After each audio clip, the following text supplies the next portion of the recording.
Dans quelques secondes, on attend simplement que tout le monde puisse se connecter et nous rejoindre. Vous avez été plus de 150 à vous inscrire pour ce moment d'échange autour du sport amateur et du sport professionnel. Merci à tous. Je vois que vous êtes actuellement plus de 80 connectés. On va attendre encore quelques secondes pour que tout le monde puisse nous rejoindre. N'hésitez pas à laisser un petit message dans l'onglet chat à la droite de l'écran pour nous indiquer que tout fonctionne. Vous pourrez ici réagir en direct, échanger entre vous. Et juste à côté, sur l'onglet questions, vous pourrez interroger les intervenants du jour, Ludovic Mariette et Mathieu Guyot. Je vous rappelle le format que nous avons imaginé pour ce webinaire. Il y aura 20 minutes de présentation et surtout ensuite un temps d'échange avec vous, avec vos questions. Voilà, je vois que déjà vous êtes nombreux à réagir sur l'onglet chat. Merci à tous. Bonjour Arthur Descoux, Marion Arambillet, Guillaume Coste, Michel Lukasiewicz, un collègue de chez Sport Value, Jean-François Bruno, Dominique Verdon. Bonjour à tous. Allez, c'est parti. Coup d'envoi de ce premier webinaire qui vous est proposé par le cabinet Sport Value. Bienvenue à tous, bienvenue aux personnes qui viennent de se connecter et de nous rejoindre. Sport Value accompagne depuis 2005 tous les professionnels du sport sur des problématiques de stratégie, d'organisation, de formation, de financement. Une solution pour le sport amateur et une solution pour le sport professionnel. Ludovic, Mathieu, c'est à vous, messieurs. Bonjour à tous, je suis Ludovic Mariette, donc consultant depuis 2013 chez Sport Value, spécialement pour le sport de masse et le sport amateur. Donc je travaille pour des fédérations, des collectivités. Alors pour donner quelques exemples des fédérations, en ce moment je travaille pour 2 fédérations de sport de raquettes sur un nouveau modèle fédéral qui intègre les équipements dans le giron de la fédération. Sur des questions d'organisation, on travaille pour des fédérations sur les questions des ressources humaines, sur des baromètres sociaux pour les fédérations. On travaille pour les organes déconcentrés de fédération dans les territoires. En ce moment, par exemple, on accompagne la création d'un groupement d'employeurs sur la métropole de Lyon pour la Fédération française EPGV. Et donc, à côté de tout ça, j'interviens en formation, que ce soit pour les OPCO, ou pour le mouvement olympique, principalement les comités régionaux olympiques et sportifs français. Mathieu. Oui, bonjour à tous.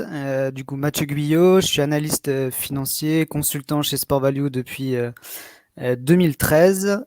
Je travaille principalement avec des clubs professionnels, essentiellement dans le football professionnel, pour les accompagner sur des problématiques financières qui soient liées à de la planification budgétaire. Historiquement, on accompagne par exemple le Racing Club de Strasbourg sur ces problématiques et sur des solutions de financement, que ça soit sur du financement en trésorerie ou financer des projets d'infrastructure dans le sport professionnel.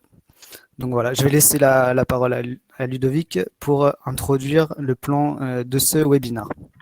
Merci. Donc l'idée c'est de parler une vingtaine de minutes et d'avoir un échange avec vous pour lancer des pistes et des réflexions sur le sport après cette crise sanitaire. Donc on fera rapidement un point de situation, que ce soit dans le sport amateur ou le sport professionnel. Je présenterai ensuite une piste d'évolution et une réflexion qu'on a en ce moment sur le sport de masse et le sport amateur. Et ensuite, Mathieu prendra la main pour intervenir sur le sport professionnel et les DNCG. Alors, le point de situation, il est partagé par tout le monde, vous le connaissez sans doute. Dans le sport amateur, donc toutes les compétitions ont été suspendues. Et donc, pareil avec le confinement, toutes les activités dans les clubs ont été arrêtées. Donc, à court terme, les fédérations ont réagi d'une part sur l'arrêt, la suspension, enfin elles ont fait des choix qui peuvent être différents sur les compétitions. Et puis à court terme également pour accompagner leurs clubs dans la mise en place notamment du chômage partiel. Et puis certaines fédérations ont lancé des fonds de solidarité ou des fonds de dotation, comme on les appelle, pour pouvoir accompagner financièrement leur club. Mais cette situation pose question déjà pour l'année prochaine, on y reviendra. Et donc, les fédérations ont agi à court terme et il y aura des conséquences à moyen ou à long terme. Mathieu, je te passe la main pour présenter la situation dans le sport professionnel.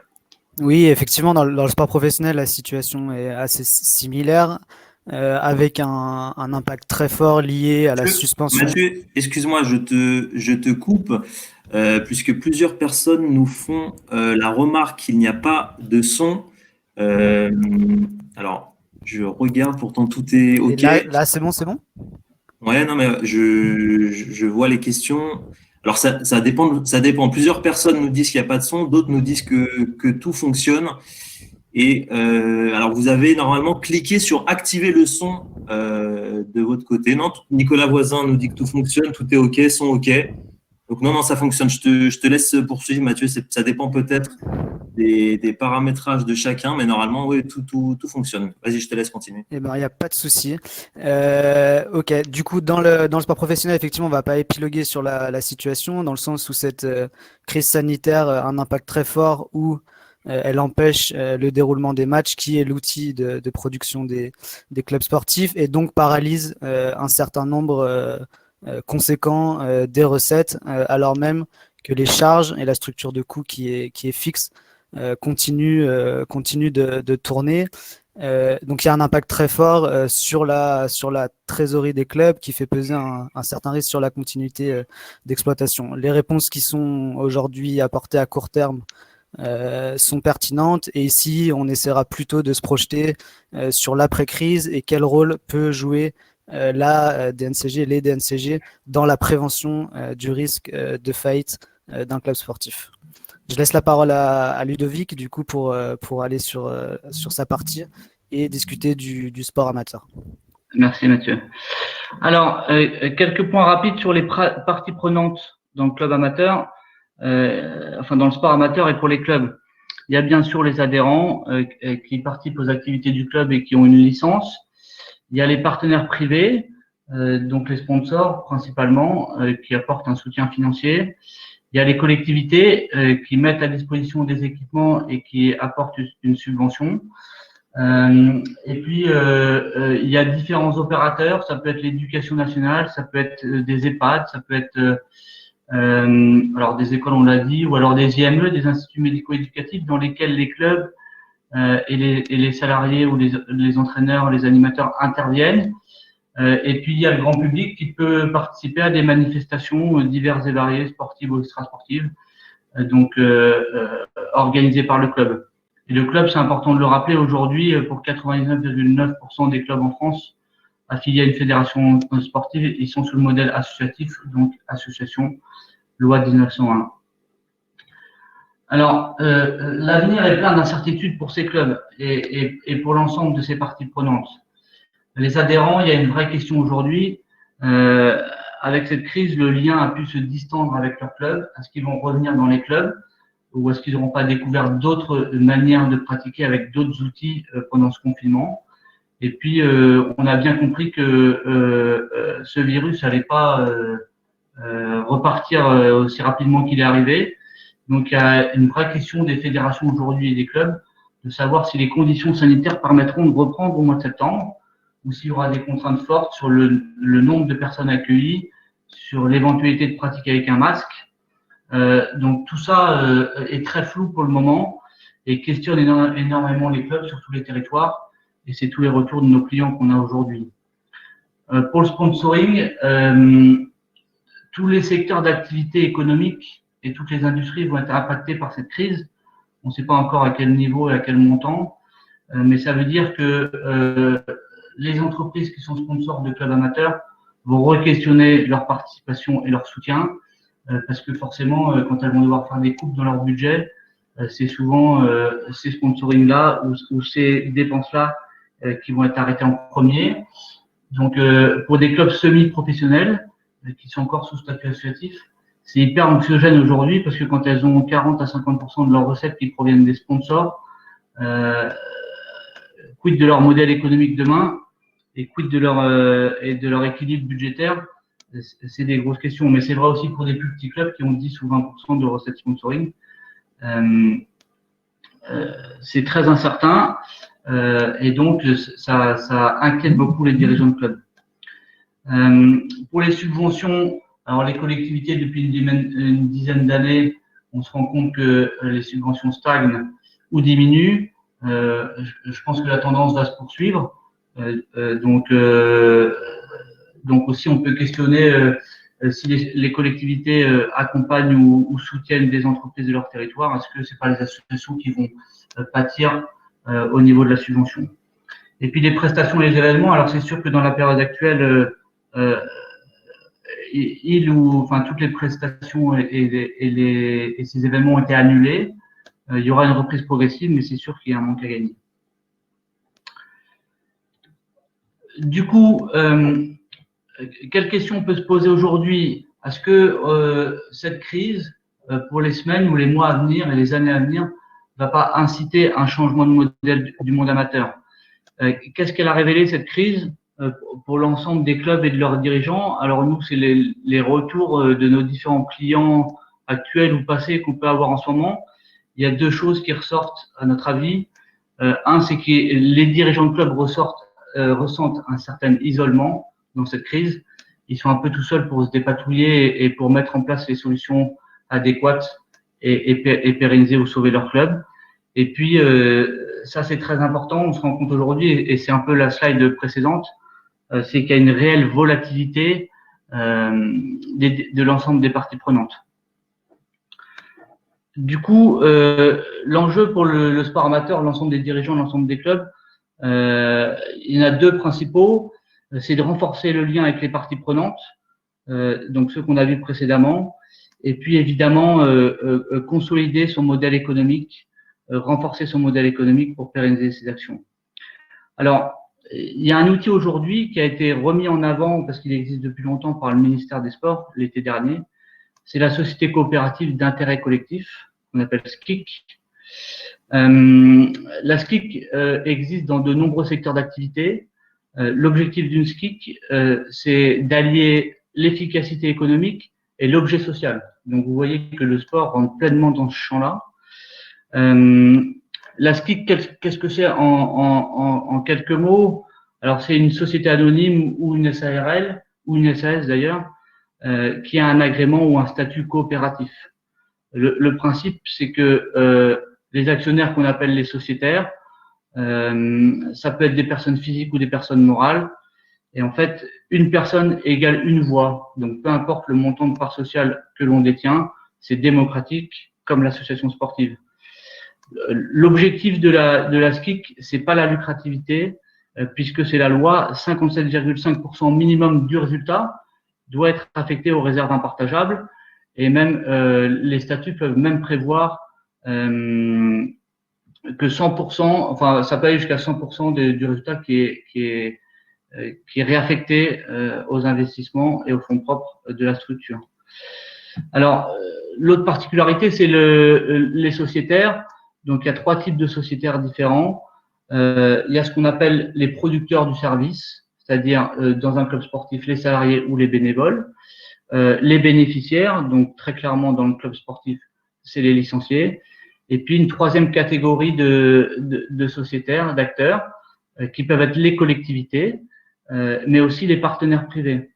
Donc c'est ça qui est très intéressant dans ce système-là, c'est qu'on va intégrer à la gouvernance et au conseil d'administration différentes parties prenantes. Alors pour vous donner un exemple, aujourd'hui dans le nautisme, dans le champ sportif, dans le nautisme, ils sont très intéressés par cette question-là. Il y a beaucoup de projets qui sont en cours pour transformer les centres nautiques d'une association de loi de 1901 à une SCIC. Les collectivités sont particulièrement intéressées parce que sur des territoires où il y a beaucoup de touristes et il y a une activité estivale qui est forte, et ben avoir un centre nautique qui fonctionne bien, qui est performant, ça permet de faire venir des touristes et d'animer le territoire. Et donc, de facto, vous comprendrez tous, d'avoir des commerces de proximité qui marchent, des restaurants, etc., etc. Et donc, ça contribue pleinement à la vitalité et à l'animation d'un territoire. Alors, quels sont les avantages, en fait, de ce modèle coopératif pour le mouvement sportif? Le premier, c'est que c'est un projet collectif. Aujourd'hui, je le disais, les dirigeants se sont un peu esselés. En fait, en faisant rentrer des partenaires privés, donc des entreprises ou des collectivités, on se crée un lieu d'échange, on fait rentrer de nouvelles expertises et de nouvelles compétences dans le conseil d'administration, et puis on crée un vrai projet de territoire. Et c'est ça qui est intéressant. On est plus fort ensemble et on est liés par cette structure-là. Donc le projet commun, le projet partagé, le projet collectif, c'est à notre sens très très intéressant. Le deuxième, il est économique. On parlait de la volatilité des parties prenantes. Économiquement, quand une entreprise privée est sociétaire d'une SCIC, eh ben, elle va pas s'en aller à la première difficulté parce qu'elle est intégrée totalement au fonctionnement et à la bonne marche de ces structures. Donc, ça sécurise le partenariat privé et c'est ce qui semble intéressant dans cette crise et ce qui va se passer dans les mois à venir. Juridiquement aussi, il y a des éléments intéressants. Alors, il y a de plus en plus de clubs sportifs associatifs qui se tournent vers des activités qu'on peut appeler lucratives, des activités à la carte. Donc, ça sécurise ces activités-là au regard de la loi et de la fiscalité.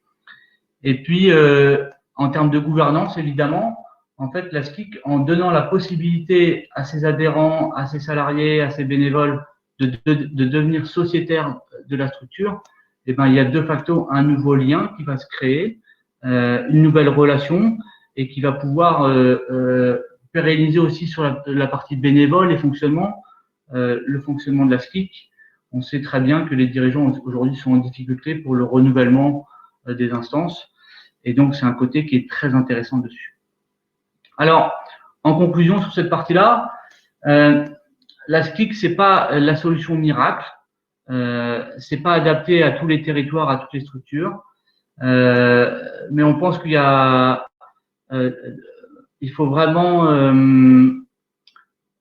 approfondir ce modèle-là, il faut le tester parce qu'il y a des vraies réponses qui sont pertinentes aujourd'hui.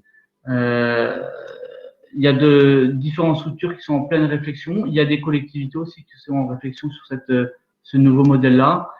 Et on pense, enfin moi en tout cas personnellement je pense, pour accompagner des projets de ce type-là un peu partout en France, qu'il y a vraiment du sens à réfléchir à ce modèle-là.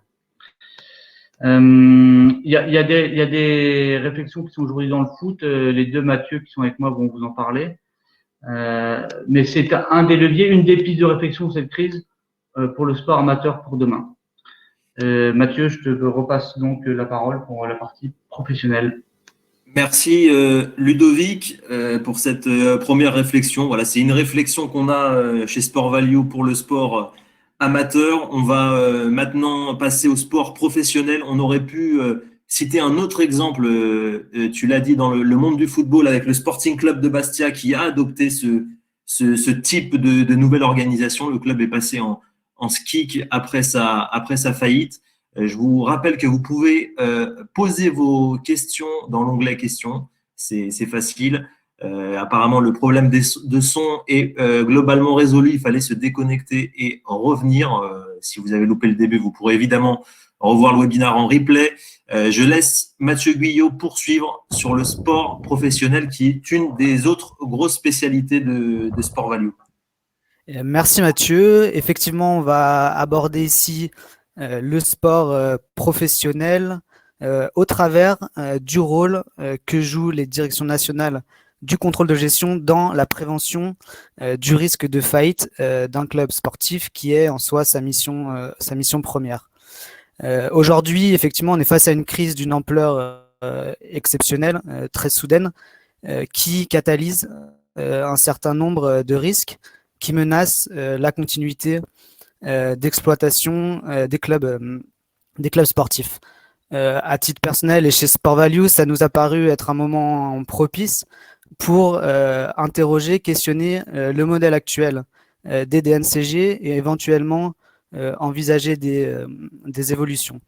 Il faut savoir que les DNCG ont une légitimité forte dans le sens où le Code du sport impose ces DNCG en tant qu'organe indépendant, et j'insiste sur le mot indépendant, pour le contrôle financier des clubs sportifs.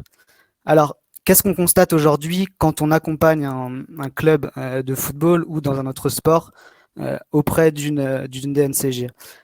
L'approche aujourd'hui retenue par la DNCG, elle est très focalisée sur l'équité sportive, à savoir de pouvoir garantir qu'un club, quand il commence la saison, il la termine et les moyens financiers de terminer la saison et ne fasse pas faillite en cours de saison, ce qui, immanquablement, fausserait le championnat et fausserait l'équité de la compétition. Sur ce principe-là, la DNCG a un réflexe historique qui est aussi lié à la typologie d'actionnariat dans le sport, très typé actionnariat mécène, qui met des fonds dans le club pour garantir son exploitation. Elle a ce réflexe de demander quasi systématiquement à l'actionnaire de garantir l'apport de fonds, de bloquer des fonds pour garantir la continuité d'exploitation sur une saison sportive. Et j'insiste sur une saison sportive. On raisonne vraiment de saison en saison. Pour nous, et à titre personnel, c'est une approche qui est très statique, très comptable et qui est aussi liée à la culture des DNCG et des experts comptables qui peuvent y siéger. Or, on est dans un environnement, dans le sport professionnel et en particulier dans le football professionnel, qui évolue très rapidement, qui se complexifie, qui se professionnalise, et notamment avec des budgets de plus en plus lourds, qui sont de plus en plus difficiles à supporter, à assumer pour les actionnaires. On a un deuxième changement notable et assez récent dans le foot professionnel, mais qui pourrait, pourquoi pas, arriver aussi dans d'autres sports, avec une typologie d'actionnaires qui est arrivée, notamment au travers des rachats du LOSC ou des Girondins de Bordeaux, qui sont des investisseurs purement financiers et qui, à l'inverse d'être un peu sur le schéma investisseur mécène, où on injecte de l'argent du club pour garantir son exploitation, on a besoin de l'argent du club pour repayer les dettes qu'on a contractées pour racheter le club. Donc on voit bien que ces actionnaires, à l'inverse d'être un garant de la solvabilité du club sur le long terme, peut être un risque pour la propre société sportive. Et en ce sens, il nous apparaît essentiel pour la DNCG d'avoir une approche peut-être plus globale et vraiment d'être dans son cœur de métier de prévention des risques et peut-être plus accéder à sa mission de garantir la pérennité des sociétés sportives, du sport professionnel. Alors aujourd'hui, quels sont les risques principaux pour aller rapidement? Effectivement, il y a l'exploitation en soi du club. On est dans une activité sportive qui dit aléa sportif. L'exploitation du club, elle est risquée par nature. Elle est plus risquée que dans d'autres industries. On le voit bien avec la crise. On a un certain nombre de recettes qui sont variables, qui dépendent des compétitions et qui dépendent aussi, en temps normal, d'un aléa sportif qui est difficilement maîtrisable et contrôlable. En face de ça, on a des coûts fixes. Donc, l'exploitation par nature, elle est risquée et selon nous, elle doit être beaucoup plus prudente que dans une autre industrie et à pondérer par d'autres facteurs. Quels sont ces autres facteurs? Ça peut être la structure du capital. Quelle typologie d'actionnaire? Est-ce que c'est un actionnaire qui est riche, qui a des fonds propres, qui va mettre l'argent dans le club en augmentant son capital, donc avec un club qui est avec une grosse structure de fonds propres, donc par nature moins risqué?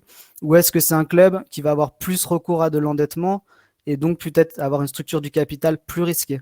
Comment la DNCG doit analyser ça? Est-ce qu'on peut combiner un risque d'exploitation élevé avec une structure de financement très risquée? À notre avis, non. L'un et l'autre doivent se contrebalancer.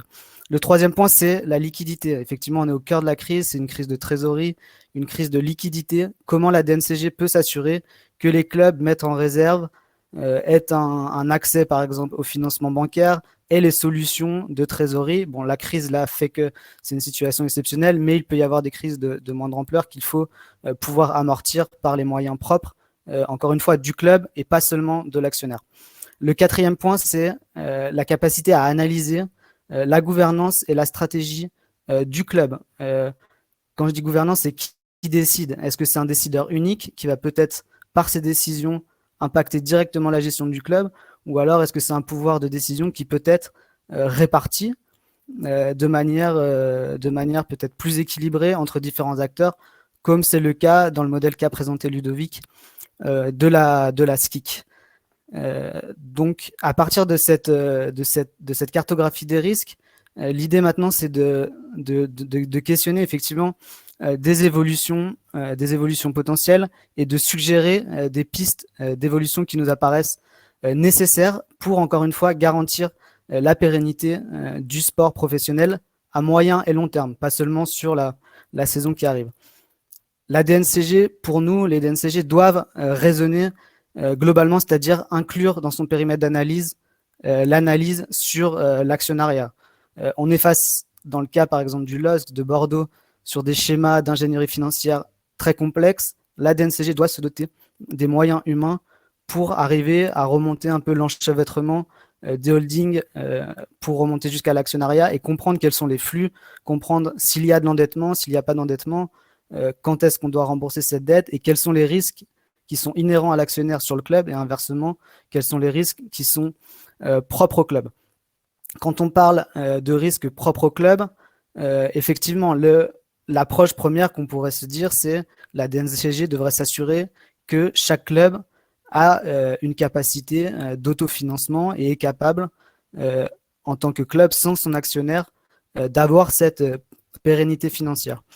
À notre avis, ça pose un enjeu qui est peut-être d'allonger la durée d'analyse et se projeter peut-être sur des cycles de 3 ans avec la responsabilité de l'équipe de gestion, des dirigeants du club, de proposer un plan de trésorerie, un plan d'équilibre sur un horizon qui soit plus moyen terme. On pourrait aussi envisager d'avoir des espèces de ratios alarmes qui pourraient alerter sur de potentielles difficultés financières, comme un niveau de fonds propres qui diminue, comme un endettement qui augmente, un déficit sur une année. Et dans ce cas-là, d'un scénario d'alarme, on pourrait envisager la DNCG au cas par cas de renforcer les éléments qui vont demander au club et notamment d'étendre plutôt que se baser que sur la saison, se baser sur au moins trois saisons pour voir comment le club, par sa gestion, envisage de rééquilibrer la situation. Un troisième point qui est aujourd'hui en place à la DNCG, peut-être de manière imparfaite, mais qui va dans le bon sens, c'est de mettre en place des ratios de contrôle et notamment de deux natures. Un premier ratio pour limiter, selon nous, le passif exigible et être certain que le passif exigible ne dépasse pas une taille critique par rapport à l'actif liquide du club, ça peut être effectivement ses fonds propres, sa trésorerie, un certain nombre de créances qui vont encaisser. Le deuxième point, c'est plus lié à l'exploitation, c'est l'idée d'un ratio effectivement qui limite la source de coût principale d'un club sportif, qui est la masse salariale et qui pourrait avoir vocation de rétablir de l'équité et d'enlever un peu de pression dans la gestion des clubs par rapport à l'inflation qu'on peut constater sur ce poste de coût, que ce soit sur la masse salariale des joueurs. Un autre point qui nous paraît important, c'est que depuis 2017, les DNCG ont ce pouvoir d'évaluation du rachat des sociétés sportives. On a pu le voir dans le cas du LOSC de Bordeaux, qu'un actionnaire peut très bien entraîner un risque plus important sur la société sportive. Au moment du rachat du LOSC, le président de la DNCG avait effectivement fait une sortie médiatique en disant que pour lui, c'était incompatible ces schémas de rachat de clubs par la dette et l'activité en soi risquée d'un club sportif. Donc pourquoi ne pas interdire par exemple des rachats de clubs qui ont recours à de l'endettement?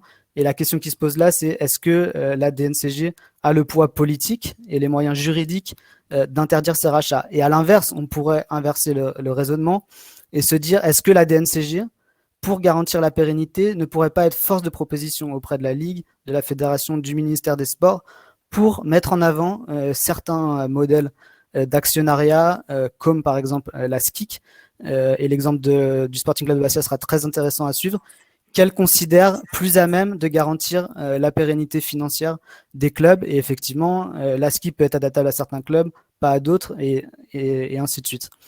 Le dernier point qui nous paraît nécessaire et qui est très bien appliqué, par exemple, dans les championnats espagnols, c'est de dire la DNCG aujourd'hui, elle encadre la masse salariale, elle a tous les outils dans ses règlements pour encadrer la masse salariale, encadrer le recrutement d'un club sportif, mais généralement, elle le fait quand les difficultés financières sont déjà là et déjà très matérialisées. Et on peut être dans un cas comme Bastia où d'une année à l'autre, les difficultés financières s'accumulent et la DNCG se convertit plus qu'être dans son rôle de prévention, elle est un peu plus le juge de paix de la faillite où à un moment donné, elle siffle un peu la fin de la récréation et dit relégation administrative condamnant le club à la faillite. Est-ce que, à l'inverse, pour prévenir, la DNCG, elle ne pourrait pas se mettre dans une position de systématiquement encadrer la masse salariale d'un club par rapport au budget prévisionnel et de ce qu'elle estime être un équilibre financier nécessaire pour garantir la pérennité du club à moyen terme. Ça nécessite effectivement un fort pouvoir politique pour pouvoir imposer ça au club, à la Ligue, mais ça nous paraît nécessaire, quitte à effectivement assouplir les règles en cas de rentrée de trésorerie avérée et importante du club, par exemple une augmentation de capital ou une vente de joueurs réalisée dans le cadre du football ou un gros contrat de sponsoring dans le cadre du football ou d'autres sports. Donc voilà, pour conclure, l'idée c'est aussi de débattre ici de ces pistes d'évolution et aussi de savoir si pour vous réguler plus peut être une solution et comment vous appréhendez l'indépendance et considérer le pouvoir des DNCG face au club sportif. Voilà, je vais rendre la parole à Mathieu. On va passer maintenant aux questions-réponses. Merci Mathieu pour cette présentation. Merci aussi à Ludovic pour la présentation sur le sport amateur. Je vous l'ai dit à plusieurs reprises, hein, n'hésitez pas à poser vos questions. Et pour les personnes qui nous ont rejoints en cours de route, un replay sera disponible. N'hésitez pas à poser des questions sur le sport pro aussi avec Mathieu Guyot qui travaille avec de nombreux clubs professionnels en France et à l'étranger. C'est une des particularités de Sport Value. Une première question sur le sport amateur, donc autour de la SCIC. Question de Vincent Lopez Mora pour toi, Ludovic. Et la SCIC est-elle éligible aux mêmes avantages qu'une association? Loi 1901, emploi civique, subvention territoriale, subvention de l'ANS. Qu'est-ce que tu peux nous dire là-dessus? Alors, la SCIC peut tout à fait obtenir des aides publiques. Ça peut être de la mise à disposition des équipements, ça peut être de la subvention. La seule contrainte, c'est que ça doit respecter les différents règlements européens, donc en matière d'aide d'État. Mais donc, ça constitue un avantage pour la SCIC et il y a beaucoup de dirigeants d'assaut qui se posent cette question-là. Est-ce qu'on pourra bénéficier des mêmes avantages? Mais pour les principales aides, la réponse est oui. Une question où vous pourrez répondre tous les deux. Denis Navizet qui nous dit bonjour, le modèle SCIC est effectivement un excellent véhicule, mais pourquoi ne pas aller au bout de la démarche en associant en son sein sport amateur et sport professionnel? Mathieu, tu veux commencer ou? Vas-y, je te laisse. Merci du cadeau. C'était une question. Non, mais pour répondre ouais. dans le sport professionnel, c'est aussi inhérent à la structure, notamment avec l'association sportive support qui est affiliée à la Fédération française et signe une convention avec la société. Donc ce tandem association-société fonctionne actuellement. Et effectivement, la question c'est est-ce que la SCIC pourrait porter le numéro d'affiliation? Exactement. Pour compléter juste ce que tu viens de dire, les textes sont pour moi pas suffisamment clairs aujourd'hui. Est-ce que le code du sport permet ou permet pas à une SCIC d'être affiliée à une fédération? Alors moi j'ai lu notamment des documents du ministère des Sports qui expliquent que si une fédération le prévoit dans ses statuts, eh ben c'est possible pour une SCIC d'être affiliée. Mais par contre, le code du sport n'a pas encore évolué. Donc, c'est un gros point d'interrogation. Mais effectivement, si comme tu dis, Mathieu, si une SKIC, si c'est possible pour une SKIC de porter le numéro d'affiliation, eh ben, il n'y a pas de raison qu'une SKIC, dans son périmètre, elle englobe et la partie professionnelle d'un club et la partie amateur ou la partie centre de formation. Ludovic, quels sont les freins et les obstacles que tu identifies, toi, à la mise en place d'une SKIC et plus largement, quelles sont les étapes qu'il faut respecter, les étapes indispensables dans la démarche pour créer une SKIC?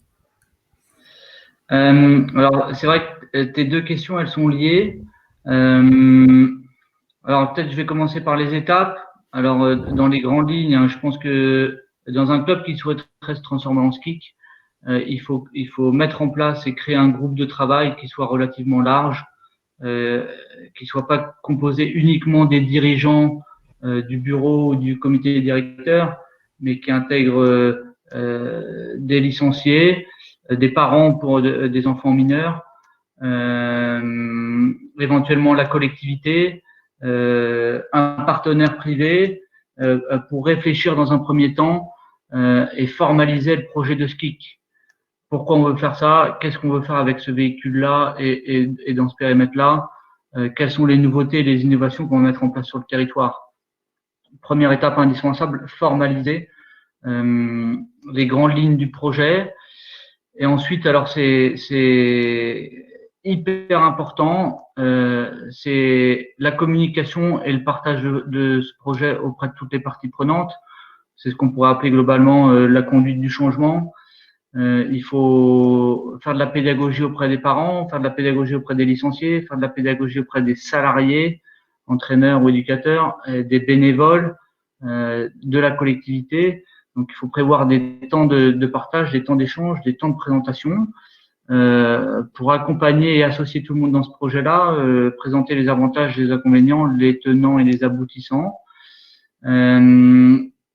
Une fois que tout le monde est emmené dans ce projet, eh ben, la troisième étape, ça serait de préfigurer cette SKIC et cette partie, enfin les éléments un peu techniques. J'entends par là la gouvernance, qui seront les sociétaires, comment vont se passer le fonctionnement des organes de gouvernance, le modèle économique, quel est le montant de la part sociale, quel est le budget de la structure, les projections financières, et puis après toute une partie juridique, la rédaction des statuts, le transfert des contrats de travail, etc., etc. Donc trois grandes étapes. S'il y a une chose à retenir, c'est ça prend du temps. Prenez votre temps. Communiquer largement parce que c'est nouveau et parce que ça peut faire peur. Et donc, c'est quelque chose qu'il faut dire à ceux qui nous écoutent. Un club passe pas en 2 mois d'un modèle associatif à un modèle coopératif. Ça prend souvent plusieurs mois, une année, voire plus, dans les exemples que l'on connaît. Ça, c'était la première question. La deuxième question, je crois que c'était, tu m'as dit les freins ou les obstacles. Ouais, ton micro doit être coupé, mais je crois que c'était ça. Oui, excuse-moi, Ludo, oui. Avantages, inconvénients que tu avais identifiés. Non, les obstacles, tu m'as pas demandé ouais, les freins. Ouais, c'est que tu identifiais, que tu voyais, toi, là. Oui, les freins, moi j'en vois un et je l'ai vécu sur les projets que j'ai accompagnés auprès de clubs ou de collectivités. C'est la nouveauté, donc c'est la peur du changement et la résistance au changement. En plus, le mouvement sportif est conservateur dans son ensemble, attaché assez largement à ce modèle associatif. Donc, le principal obstacle, c'est celui-là. Et ça fait le lien avec ce que je disais. Il faut prendre le temps de communiquer et de partager parce que c'est de la vraie conduite du changement. Et donc, souvent, le changement fait peur. Donc là, clairement, ça fait peur à tout le monde, aux différentes parties prenantes. Donc, principal frein et donc principale réponse pour ce frein, communiquer et accompagner les différents acteurs dans le changement. Ludovic, dernière petite question sur la SKIC. Au niveau du droit de vote, je crois que c'est une personne, une voix. Ouais, c'est exactement ça. C'est un modèle qui est autant démocratique que l'association loi 1901. Peu importe le montant de la part sociale que vous détenez, c'est une personne, que ce soit une personne physique ou une personne morale, égale une voix. C'est ça la Merci. question, hein. Ouais, merci Ludovic. On revient sur le sport professionnel avec toi, Mathieu. Alors, je regarde en même temps les questions. Cédric Alves qui réagissait pendant ta présentation en nous disant pourquoi attendre la DNCG pour mettre en place ces ratios? En effet, ces bonnes pratiques peuvent être mises en place directement par les clubs pour prévenir les risques de faillite. Toi qui as l'habitude de travailler avec les clubs, comment tu peux réagir à cette question? Effectivement, la réponse simple, ça serait au final, le club est responsable de sa propre gestion, de sa propre exploitation et peut mettre en place sa propre politique de prévention des risques, peut décider d'avoir une approche prudente d'un point de vue budgétaire, de respecter des ratios d'endettement maximal. Cependant, quand on regarde historiquement, la tendance est clairement que sans régulation, on a des dérives et que c'est souvent ces régulations, par exemple au niveau du fair play financier de l'UEFA, ou si on prend l'exemple espagnol, il y a eu des régulations très fortes pour limiter l'endettement en limitant les masses salariales des clubs.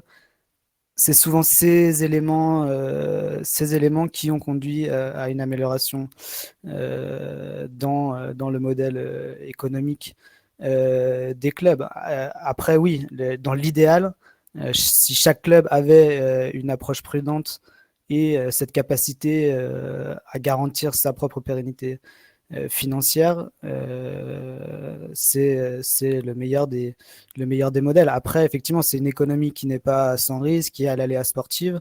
Et selon nous, la bonne approche pour le développement sur le moyen et long terme d'un club de foot, c'est cette approche plus prudente en autofinancement et avec de la mise en réserve, ou par exemple, dans le cadre du foot professionnel, de réaliser une grosse vente de joueurs peut nous servir à financer un projet de développement en infrastructure, donc de prendre une partie de ce cash pour financer ce projet, plutôt que soit de recruter un nouveau joueur très cher ou d'augmenter la masse salariale du club, sachant que la masse salariale, on est sur des contrats qui sont quand même assez longs et qui engagent le club sur une certaine période par rapport à ses coûts. Tout l'enjeu, effectivement, est de la construction du budget et la politique menée par le club, mais sans un effet de régulation. La régulation a la vertu quand même de donner un cadre et puis surtout une équité pour tout le monde, quoi. Vous avez vu que dans ce webinaire, on s'est vraiment focalisé sur une solution pour le sport amateur avec la SKIC, une solution pour le sport professionnel avec des réflexions autour de la DNCG, mais Sport Value travaille globalement sur de nombreux autres sujets pour l'industrie du sport. Ludovic, sur le sport amateur, plus largement au-delà de la SKIC, quel autre modèle, solution, stratégie pour demain tu imagines? Alors, lié à cette crise et à la reprise et aux mois à venir, il y en a plusieurs. Alors, il y a des solutions fiscales qui peuvent être envisagées, notamment concernant le sponsoring pour le club amateur, pour inciter les entreprises à maintenir maintenir ou augmenter leur partenariat. Donc, solution fiscale. Après, il y a une piste qu'on lance. C'est la création, la réflexion sur une banque, la banque du sport qui fonctionnerait dans l'ESS et qui serait mutualiste. Alors, il y a un universitaire qui s'appelle Arnaud Soroy qui porte ce sujet et qui le met en avant depuis quelques temps. Ça serait une piste aussi ou une réponse plutôt par rapport à cette crise et qui aurait beaucoup de sens. Et puis, après, il y a une autre piste de réflexion qu'on mène aujourd'hui avec certaines fédérations. Alors, pour développer les fonds propres des fédérations sportives et donc éventuellement accompagner les clubs, ça serait l'émission de titres associatifs. Alors, dans le sport, il y a l'UCPA qui a fait une émission de titres associatifs il y a quelques années de plusieurs millions d'euros. Eux, pour une question de patrimoine et d'équipement sportif. Mais ceux qui connaissent l'UCPA, ils savent bien que c'est une association de loi 1901 à part entière. Et donc, c'est une piste de réflexion que nous on est en train de creuser et qui permettrait aux fédérations de développer leurs fonds propres et qui méritent d'être approfondis.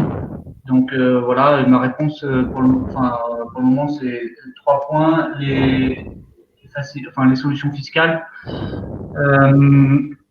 la banque du sport et l'émission de titres associatifs pour les fédérations. Merci Ludovic. On va en rester là. Je te laisse peut-être le mot de la fin, Mathieu Guyot, sur le sport professionnel. Voilà, peut-être nous dire quels sont les dossiers, les sujets du moment avec cette crise un peu exceptionnelle. Sur quel type de mission tu travailles actuellement avec les clubs professionnels? Merci Mathieu. Non, tout simplement là pour conclure sur le sujet des DNCG, effectivement, c'est pas une solution miracle et c'est surtout pas la DNCG qui va solutionner la question de la pérennité du modèle économique des clubs sportifs, surtout face aux enjeux de l'après-crise. Après, les pistes de demain à travailler, c'est à mon avis, et c'est très personnel, c'est de travailler sur les budgets des clubs en augmentant, en diversifiant les recettes et peut-être aux clubs de se doter des moyens humains et des compétences pour développer ces nouveaux segments d'activité en rognant sur une partie de leurs dépenses purement sportives qui sont la masse salariale, principalement des joueurs professionnels. En France, l'endettement des clubs professionnels n'est pas un problème majeur. Il y a un nombre de fonds propres qui est assez conséquent. Le véritable enjeu, c'est vraiment le modèle d'exploitation des clubs et aussi renforcer la compétitivité sportive sur la base de ces budgets qui sont quand même assez conséquents quand on regarde le football européen dans son ensemble. Et un troisième point qui est à mon avis très intéressant de creuser, effectivement, ça peut être des nouveaux modèles d'actionnariat qui ont l'avantage, comme la SKIC, d'inclure les parties prenantes d'un club sportif, dans la mesure où un club sportif est ancré dans son territoire. Effectivement, il y a une dimension sociale, la dimension des supporters, des collectivités locales, de l'actionnaire du club, des salariés. Et à notre avis, l'exemple du Sporting Club de Bastia est à suivre et vraiment une piste à creuser pour l'avenir et avoir un modèle pérenne. Merci messieurs pour ce webinaire. Merci à tous d'y avoir participé. Je rappelle qu'il sera disponible en replay. Vous avez les contacts de Ludovic et Mathieu et vous pouvez évidemment suivre Sport Value via le site internet sportvalue.fr et sur les réseaux sociaux Twitter, LinkedIn. Prochain rendez-vous, ça sera jeudi prochain avec Michel. Il va m'en vouloir. Michel de Kassevitz. On parlera des startups de la Sportec et du financement. Voilà, mot de la fin, c'est terminé. Merci à tous et on vous souhaite une bonne fin de journée, une bonne semaine. À bientôt.